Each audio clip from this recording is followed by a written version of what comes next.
Thumbnail দেখে নিশ্চয় বুঝে গিয়েছেন আমার হাতের প্রোডাক্টটি একটি মিনি চার্জার ফ্যান। শুধু ফ্যান বললে ভুল হবে, এটি চার্জার লাইট হিসাবেও ব্যবহার করতে পারবেন। বর্তমানে গরমের সময় এটি খুবই উপকারী একটি প্রোডাক্ট হতে পারে। তবে এটি আমি কিনিনি, এটি আমি নিজ হাতে বানিয়েছি। তো চলুন দেখি এটি বানাতে আমার কত টাকা খরচ হয়েছে এবং এটি থেকে আমি কেমন ধরনের সুবিধা পাই।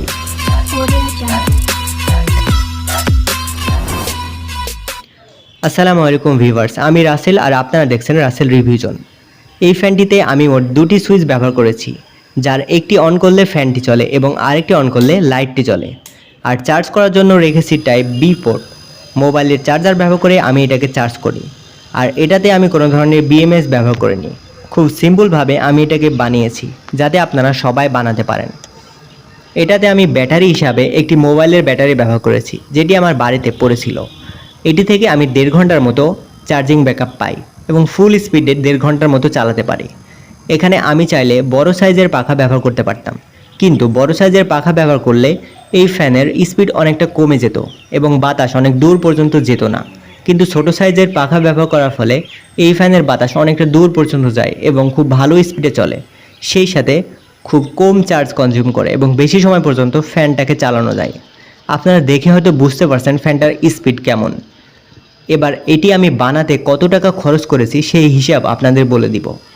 এখানে ব্যবহার করা ক্যাসিংটি আমি কিনেছি 60 টাকা দিয়ে, মোটর কিনেছি 40 টাকা দিয়ে, এখানে ব্যবহার করা পাখাটি কিনেছি 5 টাকা দিয়ে, দুটা সুইচ 10 টাকা, লাইট 5 টাকা এবং এখানে যে চার্জিং পোর্টটা ব্যবহার করা হয়েছে এটার দাম নিয়েছে 5 টাকা।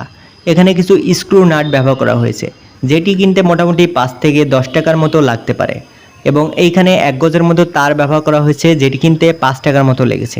আর এই ধরনের ব্যাটারি যদি আপনি কিনতে চান তাহলে 50 টাকার মধ্যে বাজার থেকে কিনতে পারবেন। আর যদি বাড়িতে মোবাইলে ব্যাটারি থেকে থাকে তাহলে মোবাইলে ব্যাটারি ব্যবহার করে বানাতে পারেন। তাহলে ধারণা করা যায় 190 থেকে 200 টাকার মতো খরচ করলে একটি কমপ্লিট সেটআপ বানানো যায়, যেটি থেকে 1.5 ঘন্টার মতো বাতাস খেতে পারবেন এবং সেই সাথে লাইটও জ্বালাতে পারবেন। তো আপনারা পার্সোনাল ইউজের জন্য এই ফ্যানগুলো 200 টাকা খরচ করে বানিয়ে ফেলতে পারেন নিজের বাড়িতেই, যেটা অবশ্যই বাজারে কেনা ফ্যানের চাইতে অনেক ভালো হবে।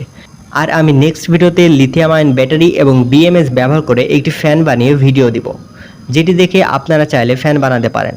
আর এতে আমি কোনো ধরনের তাতাল ব্যবহার করিনি, তাই আপনারা চাইলে সবাই বানাতে পারেন। সো নেক্সট ভিডিওতে অবশ্যই চ্যানেলটি সাবস্ক্রাইব করে রাখুন আর ভিডিওটি ভালো লাগলে অবশ্যই লাইক, কমেন্ট অ্যান্ড শেয়ার করে রাখুন। আসসালামু আলাইকুম।